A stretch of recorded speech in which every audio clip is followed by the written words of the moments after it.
भाषा संस्थान के इस मंच से आप सभी हिंदी जिज्ञासुओं का स्वागत और अभिनंदन। हमारा जो हिंदी का वर्ण क्रम है बड़ा विलक्षण है, बहुत ही सुंदर है और दुख इस बात का है, दुख भी है, विलक्षणता और सुंदरता और प्रसन्नता की बात तो है, लेकिन दुख की बात यह है कि हिंदी के वर्णक्रम को बिगाड़ के पढ़ा जाता है। तो आज पहली बार, मुझे लगता है पहली बार इस YouTube पे मैं हिंदी के वर्णक्रम को व्यवस्थित रूप से रखने जा रहा हूँ। इसे आप देखें। हालांकि लोग पढ़ा रहे हैं, ठीक है, लेकिन वो कई बार कुछ चीज़ों को बिल्कुल वो गलत ढंग से प्रस्तुत करते हैं, तो मुझे दुख होता है और मैं चाहता हूँ जो असली जिज्ञासु हैं, जो वस्तुतः जिज्ञासु लोग हैं, वो हमारे इस प्रकरण को सुने, जाने, देखें। मैं आचार्य दीपक कुमार, हिंदी के आज की पहली कक्षा है हमारी। इससे पहले उद्बोधनात्मक कक्षाएं थी जिस पर हमने प्रेरणा के लिए अपनी जानकारी के लोगों को बताया था। देखिए, हिंदी वर्णमाला, हिंदी भाषा में जो शब्द ज्ञान अपेक्षित होते हैं, वाक्य ज्ञान अपेक्षित होता है, संधि अपेक्षित होती है, सबका आधारभूत है हिंदी वर्णमाला। यदि हिंदी वर्णमाला यदि आपको नहीं आता है तो आप वाक्य शुद्धि में, शब्द शुद्धि में या वस्तुतः जो ज्ञान है शब्दों का, हिंदी का, उससे आप वंचित रह सकते हैं। तो मैंने सोचा है कि सब कुछ व्यवस्थित रूप से आपके सामने प्रस्तुत करें। हिंदी वर्ण परिचय। तो हिंदी वर्ण जो है ना, ये हिंदी वर्णों को दो भागों में विभाजित किया गया है। एक तो है स्वर और दूसरा है व्यंजन। ठीक है ना? स्वर है और व्यंजन है। स्वर कौन कौन से हैं? तो स्वर है अ, आ, ई, उ,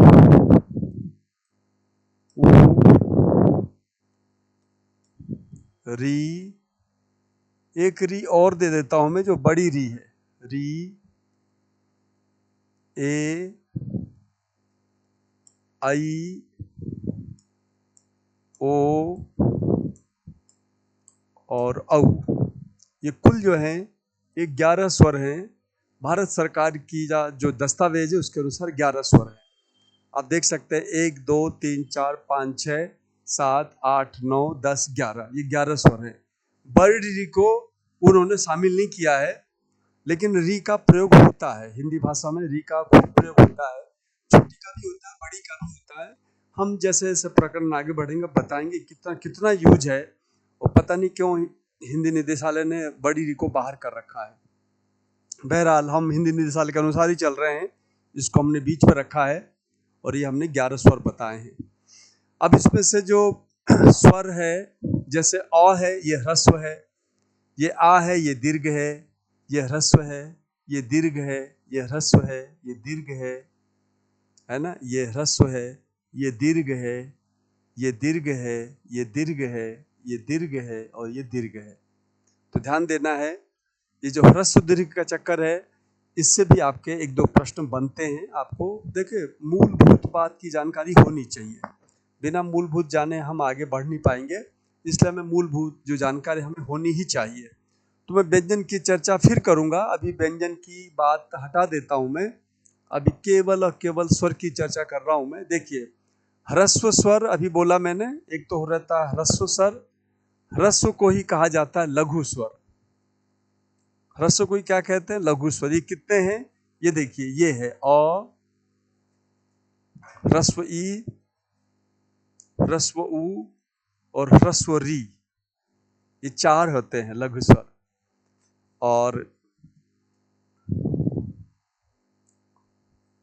ह्रस्व का विलोम है दीर्घ। ह्रस्व का विलोम क्या है? दीर्घ। और लघु का विलोम क्या है? गुरु। जो बड़े वाले हैं, देखिए जो बड़े वाले हैं कौन कौन से? देखिए, आ नाम का एक स्वर है जो गुरु है, दीर्घ है। एक बड़ी ई है, वो भी गुरु और दीर्घ कहलाता है। एक बड़ा ऊ है, वो भी गुरु दीर्घ कहलाता है। री जो है वो बड़ा वाला जो है ना, वो री ऐसे एक बार करते हैं तो ह्रस्व री है, 2 बार घुमा दे तो बड़ी री हो जाती है। कुछ लोग तो बड़ी री को ही छोटी री के रूप में लिखते हैं अज्ञान के कारण। कुछ लोग री ऐसा नहीं लिख के ऐसा लिखते हैं, वो सोचते हैं कि वो छोटी री लिख रहे हैं, जबकि इसका तो अस्तित्व ही हिंदी में नहीं है। बहुत कम स्थलों पर इसका प्रयोग होगा, हम बाद में देखेंगे। ग्रामर के प्रयोग के लेवल पे जैसे कुछ तत्व ऐसे होते हैं साइंस के जिनको हम केवल लाइब्रेरी में उत्पन्न कर सकते हैं, देख सकते हैं, ऐसे ही री जो है ना, केवल व्याकरण के सैद्धांतिक समाधान के लिए री की आवश्यकता होती है, इसकी इसका अस्तित्व है। इसी तरह से बड़ी री की बड़ी बड़ी बड़ी जो है, हम इसका एक और नाम दे दें, इसको हम कहते हैं छोटा अ, छोटा या छोटी, छोटा या छोटी। तो छोटा, छोटी, ह्रस्व, लघु, ये 4 नाम हो गए अ ई उ के। ये छोटा, छोटी, ह्रस्व, लघु चारों नाम किसके हो गए? अ ई उ के। अ को हम पुल्लिंग मानते हैं, छोटा अ बोलते हैं, और ई को हम स्त्रीलिंग मानते हैं, छोटी ई बोलते हैं। तो इस तरह से ये नाम हो गए आपके छोटी छोटी के, लघु के। और गुरु को क्या बोलेंगे? बड़ी,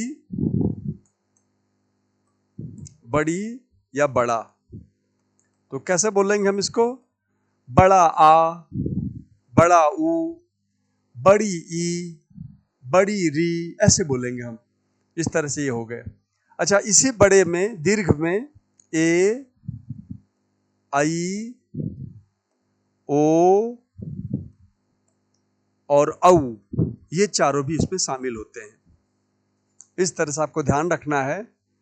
हिंदी वर्ण परिचय में स्वरों का ये परिचय है, इसमें हम ज्यादा डिटेल में नहीं जा करके, इसके उच्चारण स्थान वगैरह हैं, इसको हम अभी ले लेते हैं, फिर इसके बाद हम आगे बढ़ेंगे। स्वर की पूरी जानकारी बढ़िया से कर लो।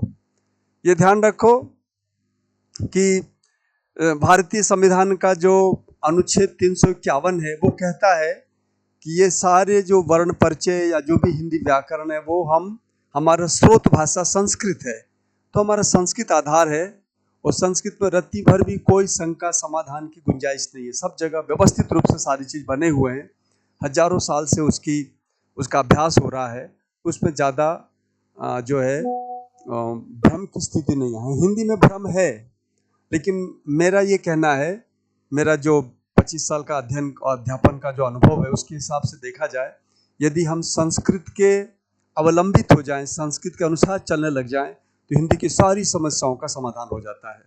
आज हमें क्रांतिकारी वक्तव्य दे रहा हूं मैं, और हिंदी को व्यवस्थित करने के लिए यदि हम संविधान का आर्टिकल 351 का सहारा ले लें, तो हमारे हिंदी की सारी समस्याओं का समाधान हो जाता है। वो सारे समाधान हमने प्रस्तुत किए हैं। तो आइए, हम केवल बात करने जा रहे हैं, हम बीच बीच में ऐसी बात बोलेंगे जो अच्छे अच्छे लेखकों की भी समझ में नहीं आए, लेकिन अधिकतर बात हम वो बोलेंगे जो सामान्य छोटे से 8वीं क्लास के बच्चे को समझ में आ जाए, 7वीं के बच्चे को समझ में आ जाए। तो हमारा जो व्यंग्यार्थ है, हमारा जो व्यंग्य बाण है, वो उन धुरंधरों के प्रति भी है जिन्होंने आज तक हिंदी के जो जो उपाय हैं, जो समस्याएं हैं, उसका समाधान नहीं किया है। तो फिलहाल इतना सा कहना चाह रहा हूं मैं कि ये स्वर जो है इस तरह से 11 हैं। री को हमने गोले में डाला है, 11 स्वर माने हैं। इसको एक को छोटा और छोटी के रूप में कह रहे हैं, और बाकी को दीर्घ, ये ह्रस्व है, ये ह्रस्व है, ये दीर्घ है, इस तरह से। और ह्रस्व दीर्घ का नाम हो गया दीर्घ गुरु, ह्रस्व लघु। तो इन सब का नाम 4 हो गया, छोटी, छोटा, ह्रस्व, लघु, ये अ ई उ री है। और आ ई उ जो है वो बड़ी, बड़ा, दीर्घ और गुरु इनके नाम है। तो ये हमारे इसके हैं। अच्छा, इसका एक छोटा सा और ले लेता हूं मैं दूसरे अध्याय में। दूसरा ये है कि ये जो अ है ना, फिर हमारे पास ई है, फिर ऊ है, फिर री है, ए है, आई है, ओ है और औ है ना। इसको पूरा ले लेता हूं। इसमें आ भी है, बड़ी ई है, बड़ा ऊ है, और आपको पता ही है बड़ी री भी है, छोटी री, बड़ी री है। तो इसका उच्चारण स्थान देखिए, इसका उच्चारण स्थान कंठ है। इसका उच्चारण स्थान क्या है? कंठ है। यानी ये वर्ण जो है ना, ये कंठ्य वर्ण है। ये वर्ण कैसा है? कंठ्य वर्ण है, कंठ उच्चारण है। उच्चारण स्थान क्या है इसका? उच्चारण स्थान, तो इसको हम ठीक से ऐसे समझेंगे। ये जो आपके पास वर्ण लिखे हुए हैं, इन सारे वर्णों के विषय में हम एक बात लिखने जा रहे हैं, वो बात आप ध्यान से देखिए। हम यहां लेंगे उच्चारण स्थान, उच्चारण स्थान, यहां लेंगे वर्ण का नाम, वर्ण नाम, वर्ण का नाम, वर्ण नाम। तो उच्चारण स्थान क्या है? अ आ का उच्चारण स्थान कंठ है, और इसका वर्ण नाम क्या है? इसका वर्ण नाम है कंठ्य, कंठ्य। ऐसे ई का उच्चारण स्थान तालु है, और इसका नाम क्या है? इसका नाम है तालव्य। क्या नाम है? तालव्य। ये नाम है तालव्य। इसका मतलब ये हुआ, आप जब अ आ का उच्चारण करते हो तो कंठ से उच्चारण होता है, कंठ का ज्यादा सहयोग लेते हैं। इसका मतलब ये नहीं कि खाली कंठ का ही सहयोग लेते हैं, ऐसा नहीं है, कंठ का अधिक सहयोग लेते हैं। इसलिए अ आ को कंठ उच्चारण स्थान वाला यानी कंठ वर्ण कहा जाता है। तालु का मतलब होता है हमारी जो जिह्वा है, जिह्वा के ठीक ऊपर वाला जो कठोर हिस्सा है उसे तालु कहते हैं। जब हम ई बोलते हैं तो हमारी जिह्वा जाके ऊपर, जिह्वा का पिछला हिस्सा जाकर के जिससे चिपकती है, ई देखो, ई हमारी जिह्वा जो है ना जाके चिपक रही है जिससे, उसे तालु कहते हैं। तो तालु का सहयोग लेकर के जिह्वा ई का उच्चारण कर पाती है, इसलिए हम इस ई को तालव्य कहते हैं। और इसके बाद ऊ है। ऊ आप देखेंगे, ऊ बोलने में हमारे जो होठ है ना वो गोल हो जाते हैं, इसलिए हम इसे ओष्ठ वर्ण कहते हैं। क्या कहते हैं? ओष्ठ वर्ण कहते हैं। और री में जो है ना, री का उच्चारण हम मूर्धा से करते हैं, इसलिए इस वर्ण का नाम हो गया मूर्धन्य। मूर्धन्य, मूर्धन्य का मतलब होता, वैसे तो मूर्धा का मतलब होता मस्तक होता है। यदि आप मस्तक के ठीक नीचे आएंगे किसी तरह से, तो हमारे कंठ के थोड़ा सा इस तरफ, वो तालु के मूल में, तालु के मूल में कंठ के इस तरफ जो हिस्सा है उसको मूर्धा कहा जाता है।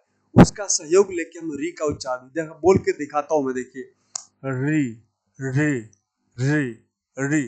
जीवा जो है पीछे जाके, यानी मूर्धा से और थोड़ा सा पीछे जाके, मतलब मूर्धा वाले स्थान को टच करती है, स्पर्श करती है, इसलिए हम इसे मूर्धा कहते हैं। तो ये व्यवस्था है संस्कृत के व्याकरण वैयाकरणों का और शब्द शास्त्रियों का, ध्वनि विशेषज्ञों का, जिसके तहत हम जिह्वा के ऊपर तालु है, तालु का जड़मूल भाग जो उसे कहते हैं मूर्धा, उसका सहयोग लेके हम री का उच्चारण करते हैं। और सच्चाई तो यह है, इस री का उच्चारण जो है ना, प्राचीन काल में कुछ दूसरे ढंग से हुआ करता था। अब इसका उच्चारण लुप्त सा हो गया है, थोड़ा बहुत उच्चारण बचा हुआ है जिसको मैं बताने का प्रयास कर रहा हूँ। जैसे आपको पता है ना, क ख ग घ ङ खाली बोल देते हैं लोग, क ख ग घ ङ खाली, ङ को कुछ बोलते ही नहीं है। इसका क्या कैसे उच्चारण है? क ख ग घ ण खाली, ण बोल देते हैं। अब 80 to 95% जो है ना लोग बाग इसका उच्चारण नहीं जानते, इसका उच्चारण धीरे धीरे लुप्त हो रहा है। जबकि इसका उच्चारण क ख ग घ ङ है, क ख ग ण नहीं है, ड नहीं है, अंग नहीं है, ङ है, ङ, लेकिन उच्चारण लुप्त हो रहा है। ऐसे री का उच्चारण प्राय लुप्त सा हो गया है, इसलिए हम फिलहाल यही कहेंगे से री जो है ना वो री मूर्धा वाला है। री री री री, र नहीं, र तो यरलव वाला है। री री, इस तरह का जो उच्चारण होता है मूर्धा उच्चारण वाला माना जाता है। अब आगे बढ़ते हैं। इस ए में क्या है? इसका जो उच्चारण स्थान है वो देख लो आप, कंठ, और इसका उच्चारण स्थान है, इसका उच्चारण स्थान है, मैं इसका उच्चारण स्थान देख लेता हूं ताकि यहाँ पे साफ दिख जाए आपको। कंठ तालु, कंठ तालु, और इसका उच्चारण स्थान है इसका भी कंठ तालु स्थान है दोनों का।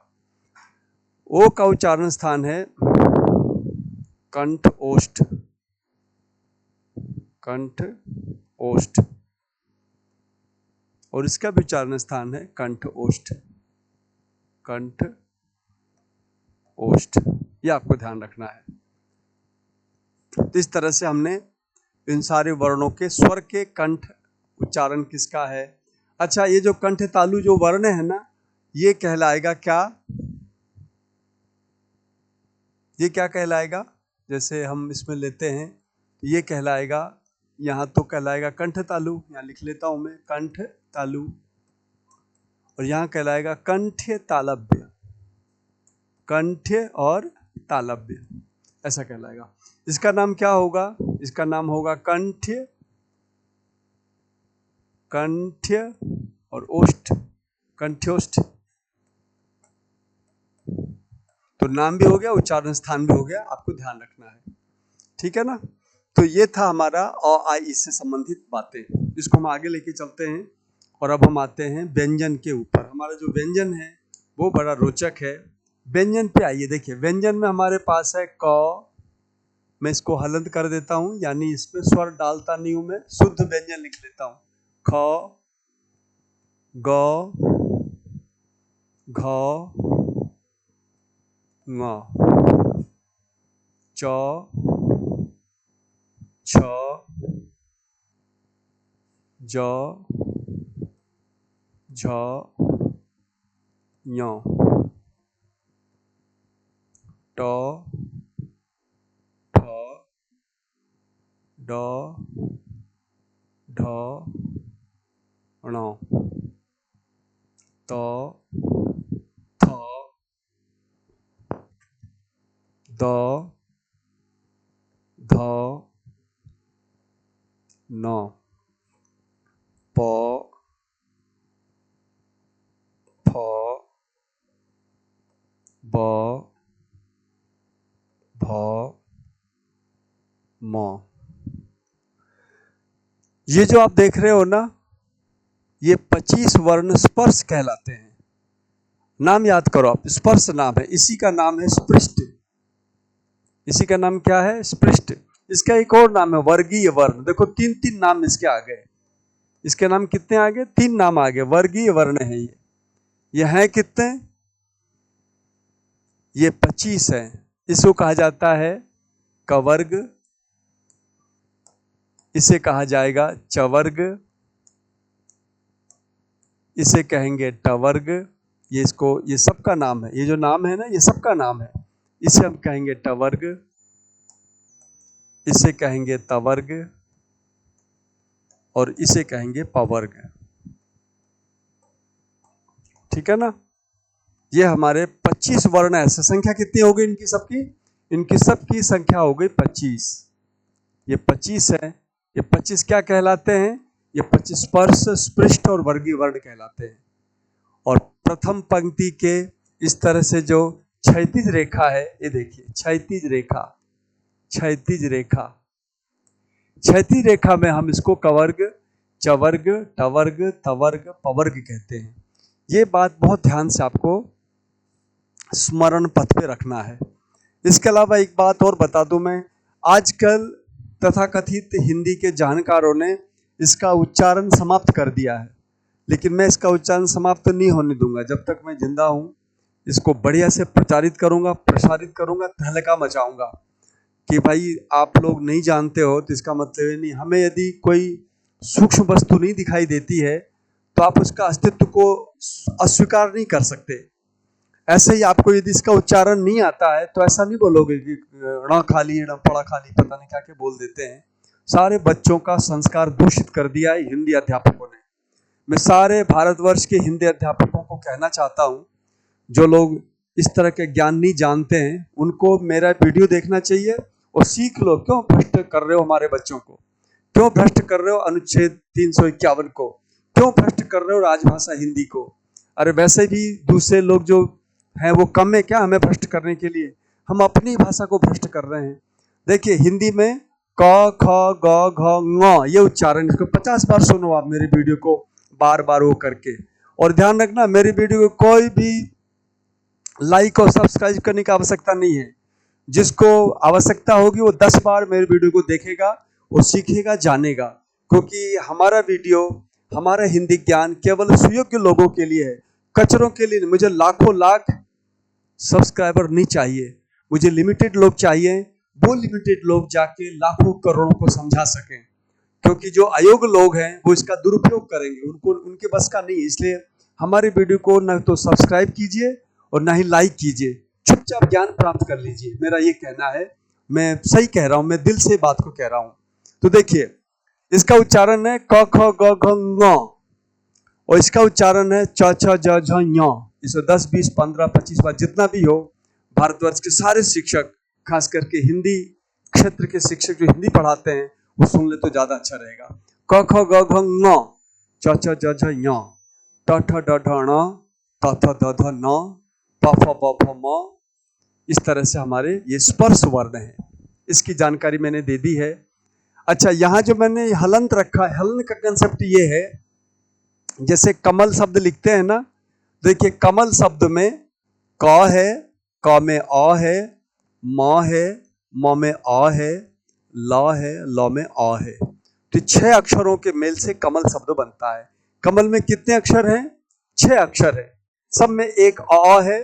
इस वजह से हमने हलंत नहीं किया है। यदि चूंकि हम यहाँ पे व्यंजन की चर्चा कर रहे हैं, स्वरों की चर्चा हम पहले कर चुके हैं, इसलिए हमने सारे व्यंजनों को हटा के, सारे स्वरों को हटा के मैंने शुद्ध व्यंजन लिखे हैं। ये बात जब हम ऐसा करते हैं तब इसके नीचे हल चिन्ह लगा देते, इसका नाम हल चिन्ह है। ध्यान रखिएगा, मैं फिर से बोल रहा हूं, ये जो इस तरह चिन्ह लगाते इसको कहते हैं हल चिन्ह। यानी किसी भी वर्ण के हल यानी व्यंजन होने का ये पहचान है। आप व्यंजन पढ़ा रहे हो, मैं भारत सरकार की जो एजेंसियां हैं, उनकी जो वर्णमाला का ज्ञान वाली जो पुस्तिका है, उसमें उन्होंने हल चिन्ह लगा के व्यंजनों को दिया ही नहीं है। सारा कचरा कर रखा है, भारत सरकार के लोगों ने कचरा कर रखा है। सामान्य जनता कचरा करे तो समझ में आता है। भारत सरकार के हिंदी निदेशालय ने शुद्ध रूप से व्यंजन को व्यंजन रूप में वर्णित ही नहीं किया है। भाई, हम बात कर रहे हैं दूध का, हम दूध की बात कर रहे हैं और दूध में हम पता नहीं क्या क्या मिला के दूध दे रहे हैं और कह रहे हैं ये दूध है। अरे भाई, दूध दूध होता है, दूध में कुछ भी मत मिलाओ, तब वो ओरिजिनल दूध दूध माना जाएगा। तो मैंने यहाँ पे ओरिजिनल व्यंजन लिखे हैं, ये हल चिन्ह लगाए हैं, ताकि ये हल का मतलब होता है व्यंजन, ये व्यंजन होने का चिन्ह है इसका। जैसे चिन्ह हटा देते हो, जैसे आप क लिखते हो तो ये व्यंजन नहीं रहा, ये क जो है क व्यंजन है और अस्वर है, दोनों के मेल से ये बना हुआ है। ऐसी स्थिति में शुद्ध व्यंजन नहीं हुआ। यदि आप पाठ व्यंजन का कर रहे हो तो व्यंजन लिखो ना भाई। हिंदी निदेशालय व्यंजन लिखे पहले। हिंदी निदेशालय को चाहिए कि व्यंजन पढ़ा रहा है, व्यंजन का पाठ दे तो व्यंजन लिखो। आप ज्यादा इधर उधर की बात मत करो, लॉजिकली बात करो, क्योंकि बच्चों का दिमाग लॉजिकल होता है। हम लोग जो है ना, हम सारे दिमाग को इलॉजिकल कर देते हैं। जैसे दुनिया भर का कचरा, सामाजिकता डाल के बच्चों का दिमाग हम दूषित कर देते हैं, और पूरा देश को बिगाड़ रखा हम लोगों ने बच्चों का दिमाग दूषित करके। चाइना हमें उंगली दिखा रहा है, क्यों? क्योंकि उसने अपने बच्चों के दिमाग को धर्म से, जात से और उटपटांग की चीजों से दूषित नहीं किया है। यही कारण है कि कल को वो शासन करेगा हमारे ऊपर, कर रहा है, वो व्यापारिक रूप से हम पे कर रहा है। क्यों?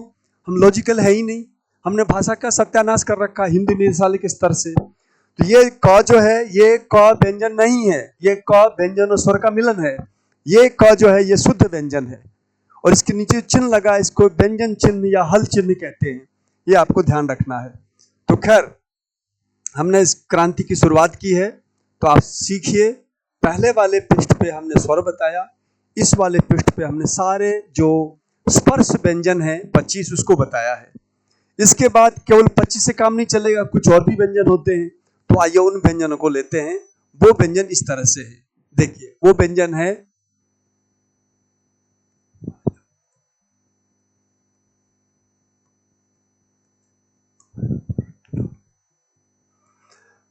ये य और अला, ये व्यंजन है।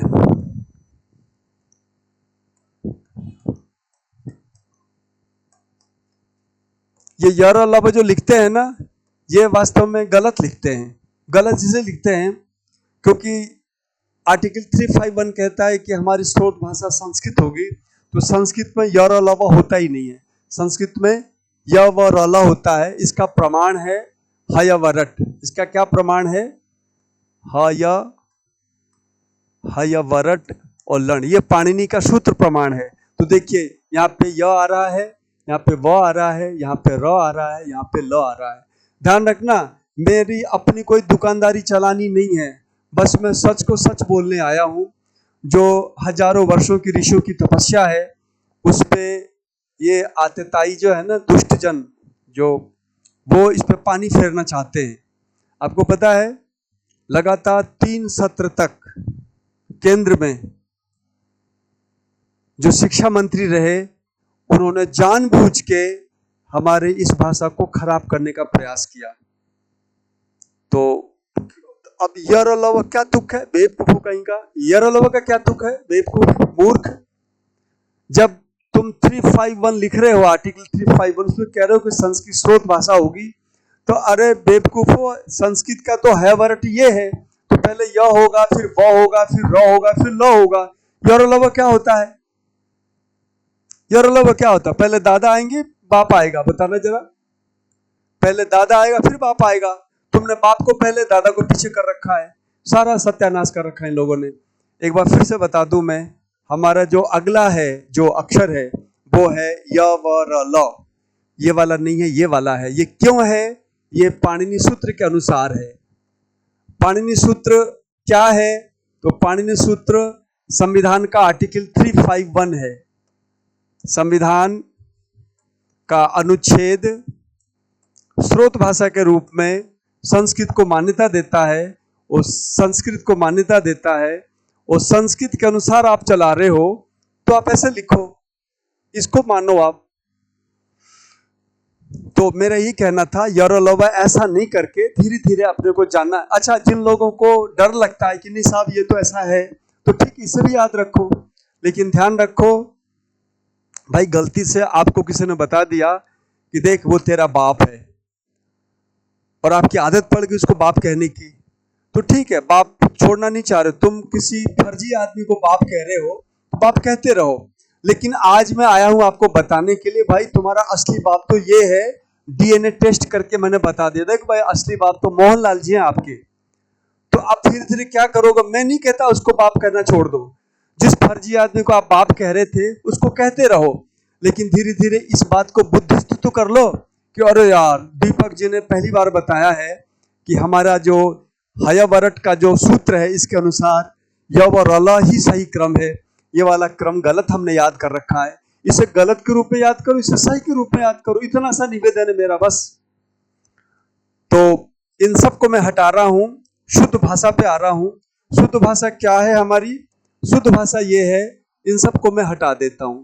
हमारा अगला चरण है, हमारा अगला चरण देखिए क्या है। हमारा अगला चरण है कि हम ये सीखें, जाने कि हमारा जो वर्ण है वो ये है। मेन बात बता दी हमने, इसको बार बार देखो। य व र ल है, इसको कहते हैं, इसका नाम है यण। इसका क्या नाम है? इसका नाम है यण, ठीक है ना। और इसका नाम है अंतस्थ।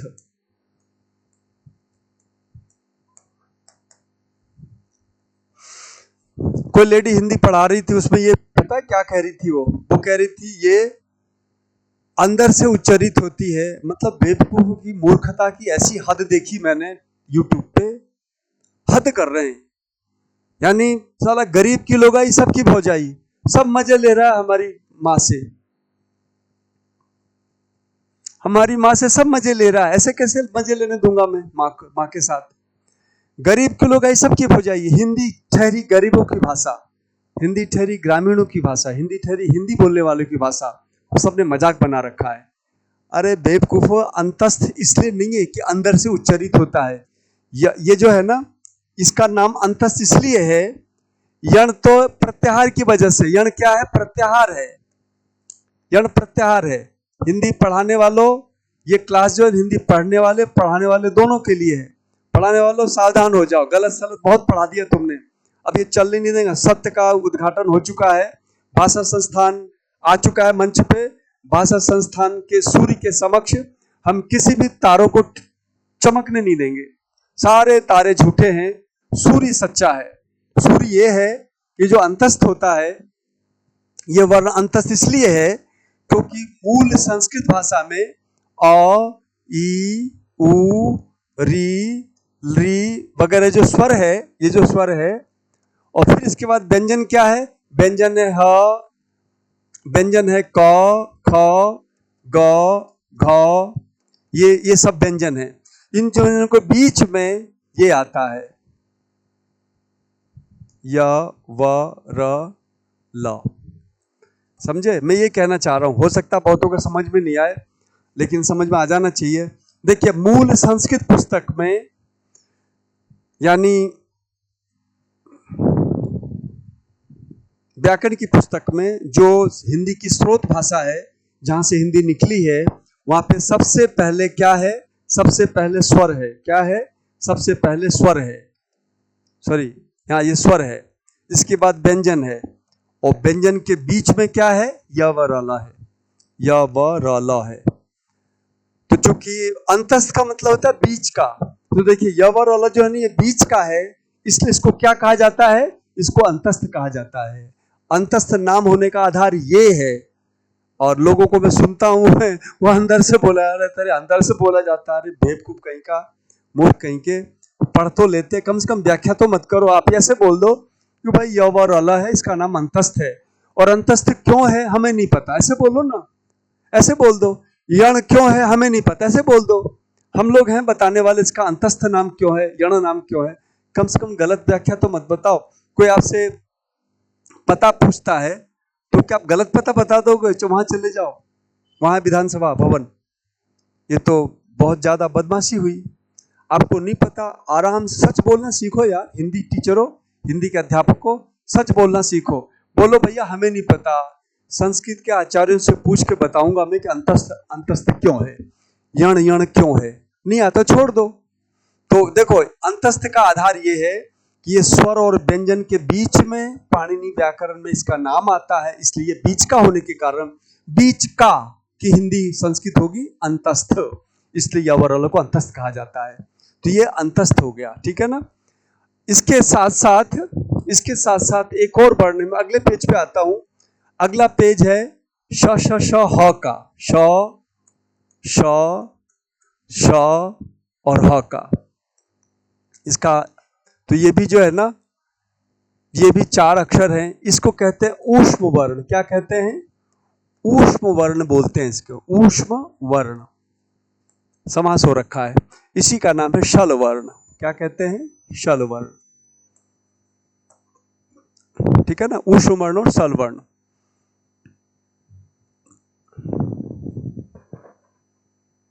इसका ऊष्म नाम क्यों है? शल नाम तो इसलिए है क्योंकि संस्कृत के व्याकरण में शल प्रत्याहार के अंतर्गत ये वर्ण आते हैं। एक बात तो ये हो गई। और ऊष्म वर्ण इसलिए है, इनके बोलने में ऊष्मा का संचार ज्यादा होता है। श श ह बोल के देखिए, आपके मुंह से गर्मी ज्यादा निकलेगी, इसलिए इसका नाम ऊष्म वर्ण है। ये इसके पीछे का कंसेप्ट है। एक बहुत ही महत्वपूर्ण बात वो ये है कि भारत सरकार ने भी 2 महीने पहले हिंदी वालों ने मीटिंग करके एक नए वर्ण को हिंदी भाषा में डाला है, और वो वर्ण ये है।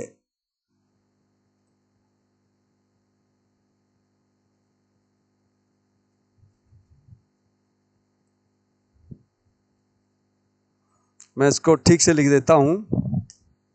वो जो वर्ण है ना, वो वर्ण ये है। देखिए, इन दोनों जीरो को जोड़ दिया, यहां से जोड़ दिया, ये इसको बोलते हैं ड़। और ध्यान रखना, ये जो जोड़ा है ना, कोई एहसान नहीं किया है। हमारे यहाँ वेदों में इसका उच्चारण है अग्निमीणे पुरोहितम यज्ञस्य देव ऋत्विजम। तो वेद में इसका विशिष्ट उच्चारण ड़ के रूप में। ये न तो ल है और न ही ये ड़ है। ल और र के बीच के उच्चारण को ल कहते हैं। इसके नए वर्ण के रूप में भारत सरकार ने इसको मान्यता दी है। तो एक तो ये ध्यान रखना अपने को दूसरा ध्यान ये रखना है, इसको लिखने का ढंग अलग अलग है, ऐसे भी कई लोग लिखते हैं, ऐसे भी लिख सकते हैं, है ना, ऐसे भी लिख सकते हैं। हमने ऐसे लिखा है, हमने इजी कर दिया, 2 जीरो डाल दो, मिला दो, ऐसे कर दो, ये हो गया लौ।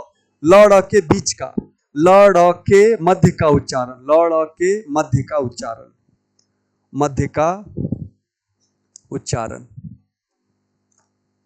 और एक बात सुन लो ध्यान से, राजस्थानी कविता में इसका उच्चारण खूब होता है, इसका उच्चारण खूब होता है। राजस्थानी जो शुद्ध बोलने वाले लोग हैं ना, वो ड़ का उच्चारण लौ भी नहीं बोलते, ड़ भी नहीं बोलते, ल ड़ के बीच में ड़ का उच्चारण खास ढंग से करते हैं। तो इसको मान्यता देके भारत सरकार ने जो उच्चारण है अग्नि मीड़े, मैं तो बोल रहा हूं, देखो ये उच्चारण, ये अग्नि मीड़े पुरोहितम, ये जो ड़ आ रहा है वो ड़ बोलना, तो ल है ना ड़ है, ये ल है। अग्नि मीड़े वैदिक पंडित इसका उच्चारण करते हैं और राजस्थानी भाषा में इसका प्रयोग होता है। इसलिए न का उन्होंने मान्यता दी है, एक अतिरिक्त वर्ण को उन्होंने मान्यता, भी 2 महीने पहले की बात है, आपको ध्यान रखनी होगी, जीके में पूछा जा सकता है हिंदी वाली भाषा में। ये हो गया आपका सारे वर्णों की चर्चा। अब एक और चर्चा कर दूं मैं, वो ये है, मैं अगले पेज पे ले लूं। देखो हर पेज पे बहुत ही महत्वपूर्ण बात है, एक एक प्रश्न से बहुत सारे प्रश्न बनते हैं पेज से, वो ध्यान से सुनना आपको। अगला हमारा है, अगला देखिए, अब हमारे पास एक ड़ नाम का वर्ण है, एक ये हो गया, 2, इसके बारे में भी जानकारी लेनी है। इसके साथ साथ हमें अनुस्वार जानना है, हमें चंद्र बिंदु जानना है, हमें आगत स्वर जानना है ना, और अभी जो लौ वर्ण आया है वो वर्ण आ गया। तो देखिए ये 2 ये हो गए, 3 ये, 4 ये, 5 ये, इन दोनों को हम कहते हैं अयोगवाह। क्या कहते हैं इसे हम? अयोगवाह कहते हैं। अयोगवाह क्यों है अयोगवाह नाम, बाद में बताएंगे हम, पहला इसे याद कर लो अयोगवाह। ये है आगत स्वर, ये है आगत स्वर। इसका प्रयोग अंग्रेजी भाषा जो है ना, अंग्रेजी भाषा के जो शब्द हैं ऑक्सीजन वगैरह, उसके लिए इसका हम प्रयोग करते हैं। ऑक्सीजन या फिर लौ वगैरह जो शब्द है उसमें जो ये आ रहा है उसके लिए इसका प्रयोग करते हैं। और चंद्रबिंदु का प्रयोग कहाँ करते हैं? चंद्रबिंदु का प्रयोग हम करते हैं जैसे चांद लिखना हो तो हमने चंद्रबिंदु का प्रयोग किया, इसका प्रयोग बता दिया, इसका प्रयोग हमने बता दिया। ये वेदों में भी है और राजस्थानी भाषा के शब्दों में इसका उच्चारण होता है। और रॉड और ढ जो है ना, ये दोनों तद्भव शब्दों में, तद्भव या देशी शब्दों में, देशी शब्द उसका प्रयोग करते हैं। जैसे हमें बोलना हो सड़क, तो सड़क देशी शब्द है, इसमें ये आता है। ये ढ है, जैसे बाढ़, बाढ़ वगैरह में हम ये लिखते हैं। तो इस तरह से इन कुल वर्णों की संख्या कितनी हो गई, इन सब की चर्चा मैं यहाँ पे कर देता हूँ ताकि आपका ये कंसेप्ट क्लियर हो जाए। ये चांद जो शब्द लिया ना मैंने, चांद को मैं यहाँ लिख देता हूँ, चांद या लड़कियां वगैरह जो शब्द है ना, ये सारा जो है इससे संबंधित है। और अनुस्वार कब लिखते हैं? अनुस्वार तो अनुस्वार बिंदी लगाते तो लिखते हैं इसको। तो ये सारी बात आपको ध्यान में रखनी है। और इसके साथ साथ एक चीज और बता दूं मैं, वो है संयुक्त व्यंजन। संयुक्त व्यंजन, संयुक्त व्यंजन। एक बार फिर से हिंदी सीखने वाले, हिंदी पढ़ने वालों ने भारी भूल की है संयुक्त व्यंजन के बारे में। संयुक्त व्यंजन 4 नहीं है, संयुक्त व्यंजन हजारों हैं। ध्यान रखिए, संयुक्त व्यंजन हजारों। हिंदी निदेशालय में जो संयुक्त व्यंजन की बात की गई है वो किसी खास उद्देश्य से 4 व्यंजन की बात की गई, संयुक्त व्यंजन की। वास्तव में व्यंजन, संयुक्त व्यंजन की परिभाषा होती है 2 व्यंजन का मिलना। 2 व्यंजन जहां मिलते हैं वहां पे संयुक्त व्यंजन होता है। तो 2 व्यंजन बहुत जगह मिलेंगे। देखिए, रक्त में मिल रहे हैं क और त, पित्त में मिल रहे हैं त और त, स्वच्छ में मिल रहे हैं च और छ, वस्त्र में मिल रहे हैं स त्र, है ना, अस्त्र में मिल रहे हैं स त र। ऐसे ही आप देखेंगे अजस्र में मिल रहे हैं अ ज और स्र। अश्रु में मिल रहे हैं स और र। तो यहां पे क्या क्या मिल रहा है, यहां पे देखिए क और त मिल रहा है, यहां पे त और त मिल रहा है, यहाँ पे च और छ मिल रहा है, यहाँ पे स और त मिल रहा है, यहाँ पे स और त मिल रहा है, यहाँ पे स और र मिल रहा है, यहाँ पे श और र मिल रहा है। ये सब संयुक्त व्यंजन है। इसी तरह से आप देखेंगे ज्ञान में देखिए ज्ञान में ज और य मिल रहा है। परीक्षा में क्या मिल रहा है, क और षटकोण का श मिल रहा है। ये सारे संयुक्त व्यंजन हैं, ये हमें ध्यान रखना। हम लोगों ने पता नहीं क्यों, हम लोगों ने उसमें कई लोग कहते हैं श्र संयुक्त व्यंजन है और पता नहीं त्र को संयुक्त व्यंजन मानते हैं और फिर शायद ज्ञ को संयुक्त व्यंजन मानते हैं और क्ष को संयुक्त व्यंजन मानते हैं। सारी मूर्खता इन्होंने पूरे ये सारा जो रायता है ना पूरे हिंदी जगत में फैला रखी मूर्खों ने फिर से। अरे थोड़ा तो बुद्धि लगाओ रे, कभी तो जाओ संस्कृत वालों के पास, सीखो तो सही रे। मर गए हम तो, दुखी हो गए हम तो तुम्हारा बुद्धिहीनता देख करके। ये जो वर्ण है ये सारे के सारे वर्ण सारे संयुक्त व्यंजन है ये, और इसको दे धड़ाधड़ बोले जा रहे चार बता रहे। होता कौन है भारत सरकार की हिंदी निदेशालय, कौन होता है गलत बोलने वाला? उसकी है क्या? वो तो आए दिन अपना स्टैंड चेंज करते रहते हैं, वो थोड़ी प्रामाणिक हो सकते हैं। भगवान पाणिनि, भगवान पतंजलि, महर्षि कात्यायन, भट्ट दीक्षित, आचार्य वरद, हमारे तमाम गुरुजन वो लोग पूज्य हैं। ये भारत सरकार के जो छुट भैये जो प्रतिनिधि बैठे हैं हिंदी निदेशालय में, ये मूर्ख लोग हमारे गुरु हो सकते हैं क्या? ये चीजों को बता सकते हैं क्या? ये मूर्खता करेंगे 50 साल, कोई हम जैसा आएगा उनको धुतकारेगा, उनको हराएगा, तब वो सॉरी गलती हो गई, हम इसको शुद्ध कर लेते हैं। आए दिन नियम सिद्ध करते रहते हैं, इनका कोई ठिकाना है क्या? अरे कम से कम सच को सच तो बोलो भाई। हमारी भाषा की परंपरा हजारों वर्ष की है, हमें अपनी भाषा की परंपरा गर्व होना चाहिए। सारा सत्यानाश कर रखा है, और ये छुटभैये हिंदी वाले जो लोग हैं ना, इन्होंने तो और सत्यानाश कर रखा है। इन सब का परिणाम ये निकला है कि हमारे सारे हिंदी पढ़ने वाले बच्चे, सब जो विद्वान लोग हैं वो हंसते हैं हिंदी वाले लोगों के ऊपर। सुनीति कुमार चटर्जी बहुत बड़े भाषा वैज्ञानिक थे, हंसते थे हिंदी वालों पे, हैं तुम लोग क्या व्याकरण बनाओगे। वो तो अच्छा हुआ मैं सुनीति कुमार चटर्जी के टाइम में नहीं था, मैं जवाब देता उनको, लेकिन सुनीति कुमार चटर्जी हंस के चले गए और आज तक हिंदी को सुधारा नहीं गया। ध्यान दो, ये सारे के सारे क्या हैं? संयुक्त व्यंजन हैं। जब कभी दो व्यंजन मिलेंगे, जब दो लड़के आपस में ब्याह करेंगे, वो गे विवाह कहलाएगा। ऐसा नहीं कि फल्ला खानदान का दो बच्चा मिला तो ही गे विवाह, ऐसा नहीं होता है। जब दो लड़कियां आपस में विवाह करेंगी तो वो लेस्बियन विवाह कहलाएगा। जब दो व्यंजन आपस में मिलेंगे वो संयुक्त व्यंजन कहलाएंगे। ये कंसेप्ट है हिंदी का, और हम लोगों ने पता नहीं क्या क्या कर रखा है। एक तो हिंदी निदेशालय ने 4 अक्षरों को लिख दिया है, इसके बस वो क्या कहते हैं उसको, लिख के बस वो लिख पे चलने वाले, बस पूछ पकड़ लिया इसको लेके चल रहे हैं। ये 4 व्यंजन होते हैं। मैं चैलेंज करता हूं लोगों को कि आप इसे झुठला के देखें जरा, यदि ये सही है तो व्यंजन, संयुक्त व्यंजन की संख्या हजारों में है। जब व्यंजन मिलेंगे तब वो संयुक्त व्यंजन कहलाएगा। तो ये मैंने आज वर्ण परिचय दिया है। मुझे बहुत आशा है कि गुणग्राही लोग, मैं सामान्य लोगों की बात नहीं कर रहा, गुणग्राही लोग इसे बहुत ही अधिक महत्व देंगे, इसका प्रचार प्रसार करेंगे, इसे अपने जीवन में उतारेंगे और हमारे बच्चों को सही सिखाएंगे। हमें लगता है हमें ट्रेनिंग देने की आवश्यकता सारे टीचर्स को। भारत सरकार या राजस्थान सरकार कोई व्यवस्था करे तो सारे हिंदी वालों को, हिंदी टीचर्स को मैं समझा सकता तो बहुत बड़ी खुशी की बात होती। ये वास्तव में हम सब गलत सलत पढ़ाए जा रहे हैं। हमने कितनी गलतियां बताई आज परंपरा में चलने वाली। एक तो हमने क ख ग घ ङ बोलना बंद कर रखा है, एक गलती। हमने च छ ज झ ञ बोलना बंद कर रहे हैं, दूसरी गलती।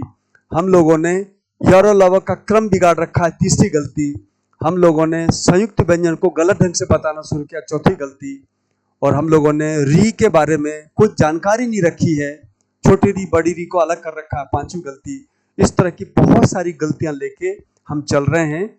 हमने जो वर्णमाला की बात की है, वर्णमाला में ये 5-6 गलतियों का निराकरण करके आप वर्णमाला को सीखिए। आगे और भी बहुत सारे क्रांतिकारी वचन और सिद्धांत मैं प्रस्तुत करूंगा और पूरी हिंदी, देश की पूरी हिंदी को सुधारने का मैं प्रण लेता हूं। और मेरा प्रकाशन भी आने वाला है। फिलहाल ये शोर मचा देना चाहता हूं, सबके मन में नहीं, सारे विद्वानों के मन में खलबली मचा देना चाहता हूं, ताकि वो आइंदा कुछ बोले करें तो सोच समझ के बोले। और कम से कम आचार्य पाणिनि की बात को, भट्टोजी दीक्षित की बात को, पतंजलि की बात को कम से कम ध्यान में रख के बोले वो, तो अच्छा रहेगा। अन्यथा वो समय के साथ झुठला दिए जाएंगे, मिटा दिए जाएंगे। और जो सच है, क्योंकि हमारा सिद्धांत है भारतवर्ष का, सत्यमेव जयते नान्यतम। आपने अनृत फैला रखा है, सत्य बहुत जल्दी आने वाला है। सूर्य का उदय हो चुका है, बस ये थोड़ा सा झुंझलाहट हटते ही सूर्य उदित होगा, हिंदी फिर से चमकेगी, हिंदी विश्व की भाषा बनेगी। इन वैज्ञानिकता के साथ, इन तार्किकता के साथ आज के लिए बस इतना ही।